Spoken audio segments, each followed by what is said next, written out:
नमस्कार। आज के इतिहास शिक्षण में मैं डॉक्टर जसपाल सिंह खत्री, प्रवक्ता इतिहास, विद्यालय शिक्षा, उत्तराखंड, आपका हार्दिक स्वागत करता हूँ। आज के इस इतिहास शिक्षण में हम कक्षा 11 की पाठ्य पुस्तक, जिसका नाम है विश्व इतिहास के कुछ विषय, इसमें हम 3 महाद्वीपों में फैला हुआ साम्राज्य, उस पर हम चर्चा करेंगे।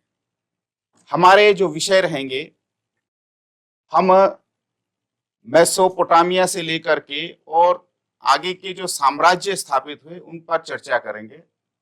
रोमन साम्राज्य पर उसका परिचय देते हुए उस पर चर्चा करेंगे।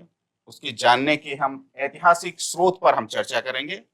हम चर्चा करेंगे रोमन साम्राज्य का विस्तार कहाँ से कहाँ तक था, और इसके अलावा रोमन साम्राज्य का जो प्रारंभिक समय है उस पर भी हम चर्चा यहाँ पर करेंगे। तो सर्वप्रथम इस पर जाते हैं कि जो विश्व के प्रमुख साम्राज्य थे उसमें मेसोपोटामिया की बात क्या हुआ। तो जैसा कि हम जानते हैं कि जिसको हम आधुनिक इराक कहते हैं, वहां पर दजला और फरात नदी के किनारे जो सभ्यता विकसित हुई थी उसमें कई नगरों के विस्तार हुआ और उन नगरों के आधार पर वहां राज्य भी स्थापित हुए थे, जिनमें हमने उरनगर, मारी नगर, उरुक नगर, इनका हमने अध्ययन भी किया था। तो ये वहाँ के कई सम्राटों के विषय में हमने जाना। ऐसा ही जो है साम्राज्य मेसोपोटामिया हुआ, उसी के साथ साथ जो है वहाँ से राज्यों की स्थापना हुई और राज्य मिलते मिलते आपस में मिलते हुए और कई यायावर जातियां आती गई और वो बसते गए और उन्होंने अपने वंशों की स्थापना की। तो यहाँ पर क्या होता है कि मेसोपोटामिया के विस्तार के बाद उसका स्थान जो है बाद में ईरान ने असीरियनों को अपदस्थ करके वहाँ पर अपना राज्य स्थापित किया। तो वहाँ पर हम ससेनियन राज्य भी जानते हैं। और उसके बाद से क्या होता है कि जब ईरानी साम्राज्य का विघटन होना शुरू होता है तो जो पश्चिम की ओर जो राज्य होते हैं वो आगे को बढ़ते हैं। चूंकि ईरान ने और मेसोपोटामिया ने व्यापारिक संबंधों के द्वारा अपने साम्राज्य को कई हिस्सों से जोड़ दिया था, इससे कई व्यापारिक मार्ग तो स्थापित हुए, लेकिन उनमें सभ्यता का भी विस्तार हुआ और इसका लाभ मिला जो कि मेसोपोटामिया के जो पश्चिम में जो राज्य पड़ते थे, ईरान के पश्चिम में जो राज्य पड़ते थे, उनमें यूनान का को अब विकास होने का मौका मिला। वहाँ कई नगर राज्यों का उत्थान हुआ, जिनके विषय में हमने पढ़ा होगा कि ट्राय राज्य था, स्पार्टा था, एथेंस था, जिनके नाम पर ये ओलंपिक खेल इत्यादि होते हैं। तो उन नगर राज्यों की अनेक कथाएं हमने पढ़ी है। उन्हीं राज्यों में से जो है 4वीं शताब्दी ईसा पूर्व में जब भारत में मौर्य साम्राज्य की स्थापना हुई, तो उसकी स्थापना की पृष्ठभूमि पर हमने जाना कि सिकंदर का आक्रमण होता है। तो यह सिकंदर यूनान का था, जिसे हम ग्रीस कहते हैं। तो जब वह मैसिडोनिया नामक एक छोटे से नगर राज्य से उभरा और उसने देखते ही देखते जो है यूनान के सभी राज्यों को जीतते हुए वह उसने शक्तिशाली ईरान साम्राज्य को जीत लिया और उसके साथ साथ वो आगे बढ़ते हुए भारत की सीमा तक पहुंच गया था। और उसने जो अपना लक्ष्य बनाया था, उसको कहा उसने कि वह विश्व विजेता निकेटर बनना चाहता है। विश्व विजेता का लक्ष्य लिए हुए वह भारत की सीमा तक, सिंधु नदी तक चढ़ आया था। वहां उसका युद्ध और उससे हुआ और उसने आसपास की कई क्षेत्रों को आते समय और लौटते समय छोटे छोटे गणराज्यों से उसका युद्ध हुआ और वह अपने गृह जनपद को नहीं पहुंच पाया, क्योंकि वहां से जब इसकी सेना एक अभियान पर जब निकली हुई थी, तो लंबे अभियान पर जब निकली हुई थी, तो वह सेना एक तो हार मतलब थक चुकी थी और आगे जब उसका सामना भारतीय साम्राज्य में, जो कि नंद वंश का साम्राज्य था वहां पर मगध में, वो बहुत शक्तिशाली माना जाता था। और लंबे समय से ये जो सिकंदर की सेना अपने विश्व विजेता के अभियान पर निकली हुई थी, तो उनका सामना नहीं करना चाहते थे, तो वो अपने दो मार्गों से, जल मार्ग से भी और स्थल मार्ग से भी, वो अपने देश को वापस गए। सिकंदर की मृत्यु बेबीलोन में हो गई थी, लेकिन सिकंदर की मृत्यु के बाद भी जो यूनानी संस्कृति थी उसका बहुत बड़ा प्रसार हुआ, और सभी लोग यूनानी संस्कृति का उस क्षेत्र में जहां जहां तक सिकंदर का आधिपत्य हुआ था, उन राज्यों में उस संस्कृति का प्रसार हुआ, जिसको अंग्रेजी में हेलोनीज कहते हैं। और इसी प्रकार से उसको हेलोनाइजेशन, ऐसा शब्द हुआ कि यूनानी संस्कृति जो है वो विस्तार में वहां पर फैल गई थी। तो सिकंदर के पश्चात भी जो उसके सेना नायक थे, अलग अलग जगह गवर्नर स्थापित किए हुए थे, उन्होंने उस राज्य को आगे बढ़ाया, लेकिन इसी के साथ साथ जो यूनानी शक्ति थी वो कम हो गई। यूनानी शक्ति कम होने के कारण अब जो है उसके पश्चिम की तरफ जो राज्य पड़ते थे, उनमें रोम एक छोटा सा ही एक नगर राज्य था, उसको उत्थान का अवसर मिला और उसके उत्थान की प्रक्रिया प्रारंभ हुई। तो रोम के भी नगर अपने उत्थान में आ गए, और इस तरह से जो रोम और उसके आसपास जो पूरा इटली है वर्तमान में, तो इटली के नगरों का भी उत्थान होना प्रारंभ हुआ। इस तरह से जो नए साम्राज्य थे वो उभरने शुरू हुए। तो इटली के जो नगर राज्य थे उनमें रोम सबसे प्रमुख राज्य था, और उसका उत्थान यहाँ पर होना शुरू हुआ। तो रोमन साम्राज्य की स्थापना के साथ ही साथ उसके जो सम्राट हुए, जूलियस सीजर से लेकर के और आगे तक जब चलता है, तो रोमन साम्राज्य चौथी शताब्दी आते आते जो है उसके दो हिस्से हो जाते हैं। एक पूर्वी रोमन साम्राज्य हो जाता है, एक पश्चिमी रोमन साम्राज्य हो जाता है। और ये स्वाभाविक बात है, कोई भी साम्राज्य विश्व में एक बार में तो बहुत उन्नति करता है, लेकिन समय के साथ साथ उसकी शक्तियां घटने लग जाती हैं और उसका विघटन हो जाता है। तो उत्थान और पतन ये साम्राज्यों के साथ जो है वो निरंतर स्थिति बनी रहती है। तो जैसे जैसे करके ये साम्राज्य बनते और बिगड़ते गए, उसी क्रम में क्या होता है कि रोमनों का जब पतन प्रारंभ होता है चौथी शताब्दी के बाद, तो उसका एक साम्राज्य जो है पूरी साम्राज्य कहलाता है, जिस कॉन्स्टेंटिनोपल, जिसको आज हम कुस्तुनतुनिया और इस्तांबुल के नाम से जानते हैं, जो तुर्की में है, तो वो उनकी पूरी राजधानी हुआ करती थी। तो और जो पश्चिमी साम्राज्य था उसका भी जो है पश्चिमी और जो पूर्वी राज्य थे वहां पर, वहां के जो भी खानाबदोश और ये बर्बर जातियां थी जिनको बारबेरियंस कहते थे, उन्होंने धीरे धीरे करके रोमनों के राज्यों को सीमाओं से आते हुए उनको हड़पना शुरू कर दिया और अपने स्वतंत्र राज्य उन्होंने स्थापित कर दिए, जिसमें फ्रैंक, जर्मन, गोथ, विसिगोथ, वेंडन, ये सब थे। इन्होंने जो है उस पश्चिमी रोमन साम्राज्य को एक प्रकार से नष्ट कर दिया।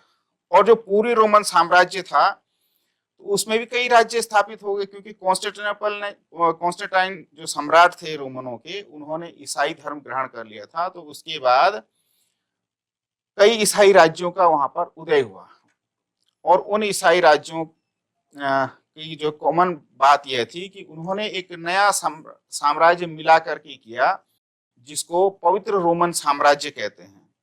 हालांकि वो तो इतिहासकार कहते हैं कि वो न तो पवित्र था, न ही रोमन था, न ही साम्राज्य जैसा कुछ था, लेकिन फिर भी वह कुछ समय तक आगे टिका रहा। लेकिन जब इस्लाम का उदय होता है तो इस्लाम के आगे ये जो बाइजेंटाइन साम्राज्य था, जिसको पवित्र रोमन साम्राज्य कहते हैं, ये क्या हो गया, उसके सामने टिक नहीं पाया, और वहां पर एक नया साम्राज्य जो कि धर्म पर आधारित था, ऐसा साम्राज्य वहां पर उसका स्थान ले लेता है। कालांतर में मंगोलिया की जो स्टेपी भूमि है, जो चीन के उत्तर में पड़ती है, वहां भी जो है एक विशाल साम्राज्य खड़ा हुआ, जिसकी प्रकृति बिल्कुल भिन्न थी इनसे। वो पूरी तरह से एक नोमैडिक यानी यायावर साम्राज्य था, जो इनकी तरह नगरों पर आधारित नहीं था, बल्कि उसकी अपनी परंपराएं थी जो उलूस पर आधारित थी। उसका भी हम धीरे धीरे अध्ययन करेंगे आगे आने वाले अध्यायों में। तो इस प्रकार से जो तीन प्रमुख साम्राज्य आए मेसोपोटामिया के बाद, उसमें हम रोमन साम्राज्य को के बारे में चर्चा करेंगे। हम जो है आगे हम उसमें जो साम्राज्य आए, जिसमें कि इस्लामिक साम्राज्य है जो धर्म पर आधारित था, और जो मंगोल साम्राज्य था जो कि पूरी यायावर साम्राज्य था, तो इन तीन साम्राज्यों पर हम चर्चा करेंगे। तो सर्वप्रथम हम रोमन साम्राज्य पर चर्चा करेंगे।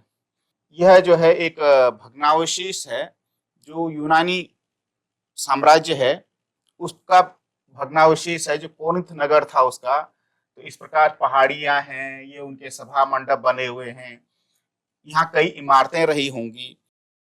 तो वो ये नगर राज्य जो है पूरी तरह से गणतंत्र पर आधारित थे। तो ऐसी इनकी विशेषता है। तो इन नगर राज्यों का भी जो है उत्थान हुआ था। अब जिस पर हम चर्चा करने जा रहे हैं वो है रोमन साम्राज्य। तो रोमन साम्राज्य कैसा है कि इस रोमन साम्राज्य के बारे में हमको जानकारी कैसे मिलती है। तो इसके लिए थोड़ा सा हम ऐतिहासिक स्रोतों पर चर्चा करें कि वो ऐतिहासिक स्रोत कौन थे जिनके द्वारा हमें उस साम्राज्य के बारे में जानकारी हमको प्राप्त होती है। तो ये स्वाभाविक, हम सभी जो इतिहास के विद्यार्थी हैं उनको इस बारे में अवश्य जानना चाहिए कि इतिहास को जानने के दो प्रकार के स्रोत होते हैं। एक साहित्यिक स्रोत होते हैं और एक पुरातात्विक स्रोत होते हैं। तो हमें दोनों स्रोतों से मिली विभिन्न प्रकार की जो सूचनाएं, जो सामग्री प्राप्त होती, उन्हीं के आधार पर हम इतिहास का पुनर्निर्माण करते हैं और इतिहास की सटीक जानकारी हम उससे पता करते हैं। तो अगर रोमन साम्राज्य रहा होगा तो उसके बारे में जो वहां के ऐतिहासिक स्रोत हैं वो उसके विषय में पूरी तरह से हमको सूचनाएं देते हैं। तो हमें तीन प्रकार के स्रोत जो है वह रोमन साम्राज्य के बारे में बताते हैं। वो क्या क्या है? एक तो पाठ्य सामग्री हो गया, एक दस्तावेज हो गए, और एक पुरातात्विक भौतिक अवशेष हो गए। तो इसमें हम देखते हैं कि पाठ्य सामग्री, तो पाठ्य सामग्री पर जब हम चर्चा करेंगे तो क्या क्या है उसमें, तो उसमें कई प्रकार के पत्र हैं। जो पत्र या तो सम्राटों द्वारा विभिन्न राज्यों को लिखे गए पत्र होंगे, कुछ उनके विरुद्धावलियां होंगी, भाषण होंगे, कुछ कानूनी दस्तावेज होंगे, कुछ उनके अपने राज्य के लोगों को संबोधित करने वाले कुछ प्रवचन होंगे, भाषण होंगे। ये जहां कहीं भी लिखे गए हैं, जिन भी ग्रंथों में लिखे गए हैं, ऐसी जो है लिखित सामग्री, क्योंकि तब तक भाषा का उदय हो चुका था और वो लोग लिखना शुरू कर चुके थे। हमने मेसोपोटामिया में देखा कि वहां पट्टिकाओं का निर्माण हो चुका था। आगे चल करके पेपर का जो आविष्कार है वो हो चुका था, तो वह यहाँ भी पहुंचा हुआ था। दूसरा आता है दस्तावेज, प्रलेख। ये सरकारी रिकॉर्ड्स में होते हैं, अभिलेख होते हैं। तो प्रायः हम अभिलेख उनको कहते हैं जो लंबे समय तक सुरक्षित रहें। ऐसे पत्थरों पर लिखे जाते थे, धातुओं पर लिखे जाते थे, मिट्टी पे कठोर सतह पर लिखे जाते थे। किंतु यहाँ जो हमें मिले हैं वो पेपाइरस पत्र मिले हैं। तो पेपाइरस दरअसल एक सरकंडे का पौधा होता है, तो उसके द्वारा जो है पेपर जैसी जो बात वो निकलता है, उस पर जो है लिखा जाता है, तो उसको पेपाइरस पत्र कहते हैं। और इस पर वो लोग क्या करते थे, एक वार्षिक वृतांत लिखते थे। जैसे हम अपना एनुअल कैलेंडर जानते हैं कि इस साल हम क्या क्या करेंगे, और इस साल की जो जो घटनाएं हुई उसका रिकॉर्ड रखते जाते हैं। तो एक साल की पूरी रिपोर्ट, ये रोमनों में बहुत अच्छी परंपरा थी कि उन्होंने अपने पूरे वर्ष भर के कार्यों को, अपने जो भी क्रियाकलाप किए होंगे, जो भी घटनाएं उनके समय में हुई होंगी, उन सबको उन्होंने वार्षिक वृत्तांत में लिखा। तो वार्षिक वृत्तांत को लिखने के लिए उन्होंने जो इस्तेमाल किया है वो कई स्थानों पर किया है उन्होंने, तो उसको हम देखेंगे। अगला है भौतिक अवशेष। हमको रोमन साम्राज्य में अनेक प्रकार के उत्कीर्ण अभिलेख मिले, इमारतें मिली हैं, उनके सिक्के मिले हैं, बर्तन मिले हैं, आभूषण इत्यादि ये सब मिले हैं। तो ये सभी चीजें बताते हैं रोमनों के बारे में कि जो उनके द्वारा बनाए गए जैसे स्नानागार थे, तो रोमन सभ्यता वाले सामूहिक स्नानागार बनाते थे, उनकी परंपरा थी वो। हालांकि जब ईरानियों ने उनकी परंपरा को अपने यहाँ सोचा कि ये बहुत अच्छी परंपरा है सामूहिक स्नान करने का, लेकिन उनको जो है आने वाले समय में जब उनके जो धर्म गुरु थे उनके विरोध का सामना करना पड़ा, क्योंकि वो उनके यहाँ जल को एक पवित्र माना जाता था और वो इस तरह से सामूहिक स्नान की अनुमति देना जो है जल की बर्बादी और जल को जो है अपवित्र करना मानते थे। तो ये प्रथा उनके यहाँ चल नहीं पाई। हालांकि शुरुआती में वहाँ जो पुरातात्विक जो खोजें हुई होंगी, जिसमें जो इमारतें मिली होंगी, तो उसमें इस तरह से सामूहिक स्नानागार जैसे मिले हैं, लेकिन उसके बाद वो बने नहीं, उसको वापस ले लिया होगा उस योजना को। तो ऐसा वहां पर मिला है। तो पाठ्य सामग्री, दस्तावेज और भौतिक अवशेष, इन तीन चीजों से, तीन स्रोतों से हमें मेसोपोटामिया के बाद जो ये रोमन साम्राज्य स्थापित हुआ है, इसके विषय में हमें यहाँ पर विभिन्न प्रकार की जानकारी हमें मिलती है। अब रोमन साम्राज्य है, तो इस पर हम प्रकाश डालेंगे कि इसका विस्तार कहाँ से कहाँ तक था। तो रोमन एक ऐसा साम्राज्य है, जैसा कि इस पाठ का हमको शीर्षक है कि 3 महाद्वीपों तक फैला हुआ साम्राज्य। तो 3 महाद्वीपों यानी वो कौन कौन से महाद्वीप थे? तो एशिया, यूरोप, अफ्रीका। अब ये तो हम पूछेंगे नहीं कि अब और महाद्वीप कौन कौन से हैं, लेकिन जो प्रारंभिक साम्राज्य जिसका हम अध्ययन करने जा रहे हैं, उसमें जो महाद्वीप हैं वो एशिया का पश्चिमी हिस्सा, यूरोप का दक्षिणी हिस्सा और अफ्रीका का उत्तरी हिस्सा, इन सब के मध्य यह साम्राज्य स्थापित था। इसकी जो अगर हम मानचित्र में देखें तो तब हमको स्पष्टता से ये पता चलेगा कि ये पश्चिमी यूरोप है। ये नीचे आप देख रहे हैं कि यहाँ पर अफ्रीका महाद्वीप लग जाता है, ये यूरोप का हिस्सा है, और इधर आप समझ जाएंगे कि यह पश्चिमी एशिया का हिस्सा है।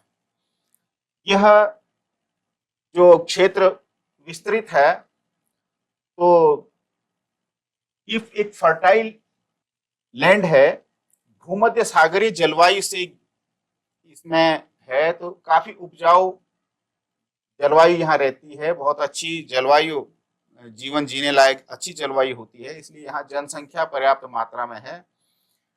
इसमें मुख्य बात यह है कि भूमध्य सागर बीच में है, तो इसके जो भूमध्य सागर के जो चारों ओर की दिशा है, यह इसको दर्शाता है।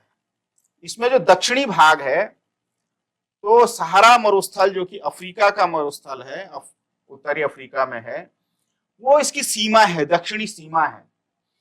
इसी प्रकार से जो उसकी पूर्वी सीमा जाती है, तो वह दजला और फरात जो कि मेसोपोटामिया की प्रमुख जो उसकी नदियां हैं, वहां तक जो है पूर्वी सीमा इसकी गई थी। उत्तर में जो है डैन्यूब नदी और पश्चिम में जो है अटलांटिक सागर जो है इसकी सीमा है। यहां तक यह विस्तार लिए हुए है, और इसमें आप देख रहे हो कई प्रकार के नगर हैं। यहाँ जब देखेंगे तो ये रोम है, तो ये पूरा इटली है। उधर जो दमिश्क है, एंटियोक है, कोस्तुनतुनिया है, ये मैसिडोनिया है, इधर कार्थेज है, ये कार्थेज है, यहाँ पर मोरक्को है, टेंजियस जो उसकी राजधानी है। ये सब के सब जो है उसमें प्रमुख नगरों में आते थे। जो महासागर और नदियां हैं उसका भी हम वर्णन देख चुके हैं कि इसमें अटलांटिक महासागर भी उसकी सीमा में है, भूमध्य सागर के चारों ओर यह स्थित है, इधर काला सागर भी उसकी सीमाओं में आता है, तो लाल सागर से होते हुए उनका व्यापार चलता है, तो इनसे वो घिरा हुआ है। इधर आप डैन्यूब नदी देख रहे हैं, इधर जो है नील नदी है, इधर राइन नदी है, और जो पूर्व की तरफ है वो दसला और फरात नदियां हैं, जो कि उसकी सीमा के अंतर्गत हम देख पाएंगे। अब अगले उस पर जाते हैं, तो वो है साम्राज्य का आरंभिक काल। साम्राज्य जो रोमन साम्राज्य है, इसका जब हम ईसा की प्रारंभिक शताब्दियों में, जब हमने आपको बताया कि रोम के नगरों का उत्थान हुआ, तो रोम के एक सेना नायक हुए जो कि अपनी वीरता के लिए बहुत प्रसिद्ध हुए, उनका नाम था जूलियस सीजर।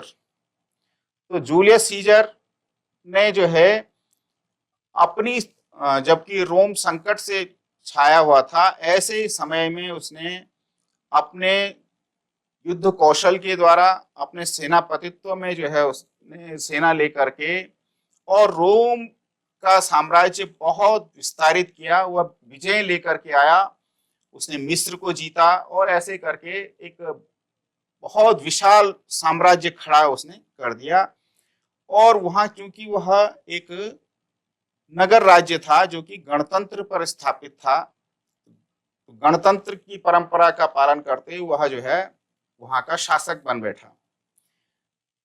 तो जूलियस सीजर द्वारा स्थापित यह साम्राज्य जो है, रोमन साम्राज्य, बहुत भौगोलिक सीमा में उसका विस्तार हो गया। तो जब उसका विस्तार हो गया, तो उसके बाद हम जानते हैं कि जूलियस सीजर की हत्या होती है। उसकी हत्या के बाद जो है उस साम्राज्य में कुछ वर्ष गृह युद्ध में बीतते हैं। उसके पश्चात जो है उसका भतीजा ऑक्टेवियन सीजर, ऑगस्टस सीजर के नाम पर गद्दी पर बैठता है। तो ईसा की प्रारंभिक शताब्दियों में यह सब होता है। तो उसी ऑगस्टस सीजर ने 27 ईसा पूर्व में प्रिंसिपेट की स्थापना की।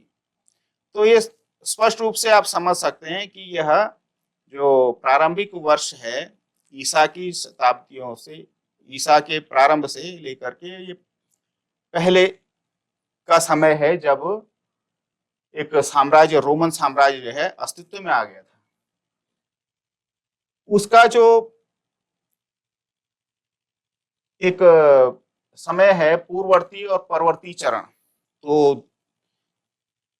तीसरी शताब्दी बीच में पड़ती है, और उससे पहले का जो समय है उसको हम अपने रोमन साम्राज्य की स्थापना के पश्चात तीसरी शताब्दी तक का जो समय है, उसके विकास का जो चरण है, उसको हम पूर्ववर्ती कहते हैं, और उसके बाद का जो समय है उसको हम परवर्ती कहते हैं, परवर्ती रोमन साम्राज्य।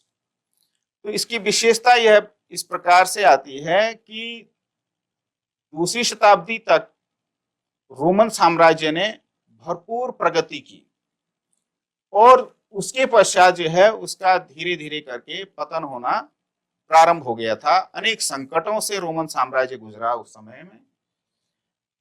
उसका सबसे निकटतम और शक्तिशाली जो है प्रतिद्वंदी वो ईरान का साम्राज्य था। तो ईरान के साथ उसकी कई बार युद्ध होते रहते थे। तो रोम में जो चलता था वो रिपब्लिक चलता था, और रिपब्लिक को चलाने के लिए दो बातें और उसके साथ होती थी कि रोम के जो संभ्रांत नागरिक होते थे उनकी एक सभा होती थी जिसको सीनेट कहते थे, और उस सभा के जो ये सदस्य थे उनको सेनेटर कहते थे। तो सीनेट एक ऐसी संस्था थी जो कि सम्राट का चयन करती थी, उनका चुनाव करती थी, और जो सेना थी उस पर जो है सम्राट का एक प्रकार से अधिकार होता था, और प्रत्येक सेनेटर की अपनी अपनी सेनाएं होती थी, लेकिन वो सम्राट के अधीन होती थी। इस प्रकार रोम को चलाने के लिए, या उस रोम के नगर राज्य की शासन व्यवस्था को चलाने के लिए ये तीन तत्व प्रमुख भूमिका निभाते थे, इसलिए इसको तीन खिलाड़ी भी कहते हैं, 3 प्लेयर्स। तो वो क्या क्या थे? एक सम्राट स्वयं था, सम्राट के साथ साथ दूसरा प्लेयर जो है वो सीनेट होता था और तीसरा जो है वो सेना होती थी। तो कभी कभी सेना शक्तिशाली हो जाती थी, तो सेना जितनी शक्तिशाली होगी सम्राट उतना शक्तिशाली होगा। यदि सम्राट कमजोर होगा तो सेनेट जो है वो शक्ति ग्रहण कर लेगी और उस सम्राट को बदल देगी। लेकिन सेना पर जो है नियंत्रण शासक का होता था, तो शासक सेना को पर अपना नियंत्रण बनाए रखते थे। और सेना कई बार जो है विद्रोह कर देती थी, और जिसको हम आंतरिक युद्ध या गृह युद्ध कहते हैं, ऐसे संकटों का भी रोमन साम्राज्य को सामना करना पड़ता था जब उसके सेनेटर जो है सेनाओं का विभाजन करके आपस में युद्ध कर लेते थे। यानी रोमन साम्राज्य को दो तरह के युद्धों का सामना जो है कई बार करना पड़ा। यानी उसको अपने बाहरी शत्रु, यानी उसके चाहे पड़ोसी राज्य हों, चाहे शत्रु राज्य हों, चाहे यायावर आक्रमण हो, उन विदेशी आक्रांताओं का उनको सामना करना होता था। एक तो ये बात होगी, लेकिन कई बार उनको अपने ही साम्राज्य के अंदर गृह युद्ध का सामना भी करना पड़ता था। ऐसा कई बार जो है रोमन साम्राज्य में हुआ था। तो लेकिन जब सम्राट ऑगस्टस हुआ तो उसने अपनी शक्ति को बढ़ाया, अपने साम्राज्य को जितना विस्तार किया था उसने कहा अब इससे अधिक विस्तार अब करना है नहीं, पर्याप्त विस्तार है, क्योंकि उससे आगे यदि विस्तार करेंगे तो उस उतने बड़े साम्राज्य पर नियंत्रण स्थापित करना वो बहुत मुश्किल का काम होगा। तो उसका काल जो है यहीं तक रहा। लेकिन उसने जो अपना राज्य को कहा वो उसको उसने प्रिंसिपेट कहा, साम्राज्य नहीं कहा कि यह एक नगर राज्य की तरह होगा और प्रिंसिपेट होगा। और अपने को उसने प्रिंस की उपाधि दी। तो प्रिंस का मतलब वह लीडर नहीं था, मतलब वो अपने को राजा नहीं मानता था, अपितु वह अपने को प्रमुख नागरिक कहता था कि मैं केवल एक शासक ही नहीं हूं, बल्कि मैं इस पूरे रोमन साम्राज्य का एक क्या हूं, प्रमुख नागरिक हूं। ऐसी उपाधि उसने स्वयं ली। अब कोई शक्तिशाली सम्राट अपने को कुछ भी उपाधि ग्रहण कर ले तो सबको तो मानना ही पड़ता है जैसा उसने कहा है। जैसे हमने भारत में मुगल सम्राटों की के नाम से नहीं जानते हैं, उनको उनकी उपाधियों से जानते हैं। जैसे अकबर हो गया, शाहजहां हो गया, जहांगीर हो गया, ये उनके अपने नाम नहीं थे, ये उनकी उपाधियां थी। ऐसे ही करके जो ऑगस्टस सीजर था उसके उसने जो है जो अपने को प्रमुख नागरिक कहा, तो प्रिंस की उपाधि उसने ग्रहण की थी। तो उसके कारण जो है उस पूरे रोमन साम्राज्य को प्रिंसिपेट कहा जाता था। लेकिन इसने भले ही प्रिंस की उपाधि धारण की, किंतु इसने वंश की स्थापना कर दी। एक पूरी तरह से उसको जो गणतंत्र था उसको राजतंत्र में बदल दिया। और इसके लिए उसने जो विजय प्राप्त की थी उसमें रोमन मूल के जो सीनेट थे उनका महत्व कम कर दिया, और जो जीते हुए इलाकों के जो संभ्रांत लोग थे उनको सीनेट में शामिल किया।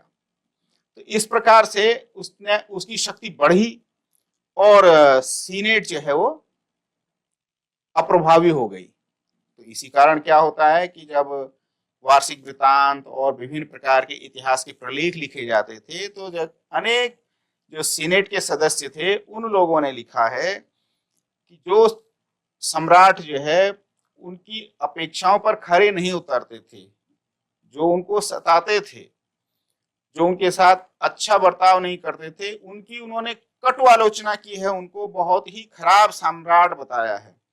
और जो सम्राट उनके प्रति उदार थे, उनका सम्मान करते थे, सीनेट का सम्मान करते थे, तो उनके बारे में बहुत अच्छा वर्णन वो लोग करते थे। तो ये विशेषता रोमन साम्राज्य में थी। तो इन तीनों शक्तियों के बीच में संतुलन बनाने का काम रोमन सम्राट का था कि वो सेना को भी साध ले और सीनेट को भी साध ले, ताकि वह निरंकुश होकर के सत्ता को आगे बढ़ाए। क्योंकि रोमन सम्राट एक विशाल क्षेत्र का स्वामी था और जिसके पास अकूत आर्थिक शक्तियां भी उपलब्ध थी। उसका राज्य जो है बड़ा समृद्ध था और अपने समृद्धि के लिए ही रोमन साम्राज्य जाना जाता है। तो ऑगस्टस के समय पर्याप्त विस्तार हुआ, लेकिन जब टेबेरियस का समय आया तो टेबेरियस के समय में उसका जो समय जाना जाता है वो शांति के लिए जाना जाता है, स्थिरता के लिए जाना जाता है।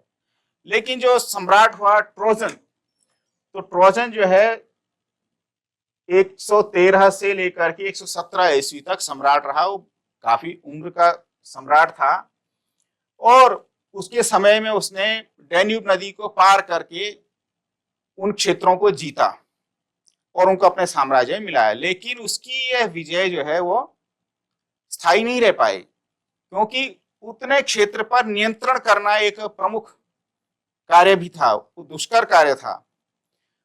तो दूसरी बात क्या थी कि जो रोमन साम्राज्य है वो अपने नगरों पर आधारित है।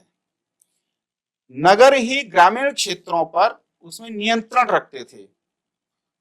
इसीलिए रोमन साम्राज्य में मैंने आपको नगरों की स्थिति बताई थी, तो उन नगरों द्वारा ही पूरे रोमन क्षेत्र पर नियंत्रण रखा जाता था। नगरों में उनके अच्छे बड़े सेनापति होते थे जो सेना भी साथ रखते थे और उसी सेना के माध्यम से अपने गांवों से जो है कर एकत्र करते थे। यानी किसी नगर के अधीन दूसरा नगर नहीं था, बल्कि नगरों के अधीन ही ग्रामीण क्षेत्र होता था। तो ट्रोजन के समय में विस्तार हुआ, लेकिन वह नियंत्रण नहीं कर पाए उस पर। हालांकि उसकी इच्छा बहुत अधिक थी। जब वो एक स्थान से जब समुद्र की ओर देख रहा था तो भारत की ओर एक जहाज जा रहा था, तो उसको बड़ी टकटकी निगाह से उसने देखा और वो सोच रहा था कि अगर उसकी अवस्था सिकंदर की जैसी वो तरुण अवस्था में रहता, क्योंकि वो बहुत बूढ़ा हो गया है, तो वो भारत की विजय अवश्य करता, भारत के बारे में वह अवश्य जो है वहां पर विजय स्थापित करता। क्योंकि ये जो साम्राज्य स्थापित हुए, इनका मुख्य उद्देश्य भी यही था कि वह जो भी व्यापारिक मार्ग हैं उन पर नियंत्रण स्थापित करें। व्यापारिक मार्गों पर नियंत्रण स्थापित करने के कारण राज्य में आर्थिक उन्नति बहुत अच्छी होती थी, उससे बहुत सारा कर प्राप्त होता था और अच्छे संसाधन अपने राज्य के लिए, अपनी राजधानी के लिए उन्हें प्राप्त होते थे। जैसे हेरोड राज्य है, उसकी समृद्धि बहुत अधिक थी, तो वहां से कर के रूप में सोना और चांदी उनको पर्याप्त रूप से मिलता था, जिसकी तुलना आज के उससे करें तो बहुत अधिक होती है कि यानी 1,25,000 किलोग्राम मतलब सोने के बराबर जो है उसकी वैल्यू थी। उतना एक हेरोड नगर से ही प्राप्त होता था, उसी ग्रामीण क्षेत्रों से उन्हें कर के रूप में इतना प्राप्त होता था, जिसकी तुलना आज करें तो करोड़ों रुपयों में वह उनको प्राप्त होता है। इसी प्रकार से निकट पूर्ववर्ती राज्य पर भी जो है उन्हें नियंत्रण स्थापित किया, जिसमें हम फिलिस्तीन का क्षेत्र कहते हैं, जो इजराइल का क्षेत्र आता है। ऐसे क्षेत्रों पर भी उन्होंने अधिकार स्थापित किया, क्योंकि मैंने आपको बताया कि ईसाई धर्म को इन्होंने अपना राजधर्म घोषित कर लिया था, जिसके कारण जो इनकी जनता थी भले ही पूरी तरह से ईसाई नहीं थी, किंतु राजधर्म ईसाई होने के कारण जो इस निकटवर्ती पूर्व के जो राज्य थे, तो वहां उनके जेरूशलम सहित जो है कई धार्मिक स्थान थे जो कि ईसाई धर्म में पवित्र स्थल हैं, जहां ईसा मसीह का जन्म हुआ, जहां ईसा मसीह ने अपना कार्यक्षेत्र शुरू किया, ईसाई धर्म की नींव पड़ी। ऐसे स्थानों को पवित्र मानते थे, उनको अपने साम्राज्य का हिस्सा बनाने में वो लोग गर्व अनुभव करते थे। तो इसने जो है रोमन साम्राज्य के जो प्रमुख शहरी केंद्र थे उसमें कार्थेज था, सिकंदरिया था और एंटियोक थे। तो एंटियोक जो है, और रोम तो था ही था, बाद में कुस्तुनतुनिया जो है, सम्राट कॉन्स्टेंटिनोपल ने कुस्तुनतुनिया की स्थापना की थी। तो ये जो है, हम अगर इसको मानचित्र में देखें तो मैंने आपको पहले बताया कि ये कार्थेज यहाँ पर स्थित है, सिकंदरिया जो है अफ्रीका में है, यानी मिस्र में है जो नील नदी के किनारे पर है, और एंटियोक जो है वो पश्चिमी एशिया में है, और यह प्रमुख व्यापारिक नगर था। और एक कुस्तुनतुनिया जिसको सम्राट कॉन्स्टेंटिनोपल ने पूरी साम्राज्य की राजधानी के रूप में उसको बनाया था। और रोम साम्राज्य को आप जानते हैं, और इधर टेंजियर, तो ये उसके प्रमुख नगर थे जिनके विषय में हमने आपको बताया। इन्हीं प्रमुख नगरों से ही जो है पूरा रोमन साम्राज्य नियंत्रित होता था। रोम के जो है फोरम जूलियम की दुकानें पुराने रोमन फोरम के विस्तार के लिए 51 ईसा पूर्व के बाद स्तंभों वाले इस चौक, यानी पियाजा कहते हैं उसको बनाया गया था। तो ये उनकी कारीगरी का नमूना है। हम जानते हैं कि किसी भी साम्राज्य में कला का, शिल्पों का, बड़ी बड़ी विशाल इमारतों का ये निर्माण तभी होता है जब आपके पास शांति का समय चल रहा हो, आप इन निर्माण कार्य के लिए आपको कोई बाधा ना आ रही हो, तब आप इसको निर्माण कार्य कर सकते हैं। दूसरा, आपके पास इतने अकूत संसाधन उपलब्ध हों कि ऐसे निर्माण कार्य के लिए जो कार्य करने वाले लोग हैं उनको आप जो है लंबे समय तक जो है भोजन और उनका वेतन उपलब्ध करा सकें। ये दो बातें चाहिए, एक शांति का काल चाहिए, और दूसरा जो है वो कहीं किसी युद्ध में न फंसे हों, कोई संकट न आया हो। ऐसे मौकों पर ही वो निर्माण कार्य के बारे में सोच सकते हैं। और निर्माण कार्य के बारे में तभी सोच सकते हैं, जैसा आप लोग जानते हैं कि किसी को भी अपना मकान बनाना होगा तो उसको 10 बार सोचना पड़ता है कि उसके पास कितने पैसे हैं। जब संसाधन उपलब्ध होंगे तभी वह बना पाता है। तो ऐसे ही रोमनों में भी जो है बहुत सारे निर्माण कार्य हुए, तो उनके पास ऐसे संसाधन उपलब्ध थे। आगे हम इसको पढ़ेंगे। और गृह कार्य के लिए आपके पास यह है कि कुछ फिल्में हैं जो रोमन साम्राज्य पर आधारित हैं, उनमें से आप किसी किसी के नाम आप बता सकते हैं, और उस आधार पर आप बता सकते हैं कि रोमन साम्राज्य की विशेषताएं क्या क्या रही होंगी, क्या क्या विशेषताएं आप उसमें पाते हैं। जैसे हमने 300 फिल्म देखी थी, ग्लैडिएटर देखा था, ऐसे कुछ फिल्में आपने और भी देखी होंगी। ये मैंने देखी है, तो इसलिए मैं आपको बता रहा हूँ। आप और उनको देखिए, उनके बारे में पता कीजिए, तो आपको रोमनों के बारे में बहुत सारी जानकारियां जो है आपको प्राप्त हो सकेंगी। और आपने इस अध्याय को पढ़ा, बहुत बहुत धन्यवाद।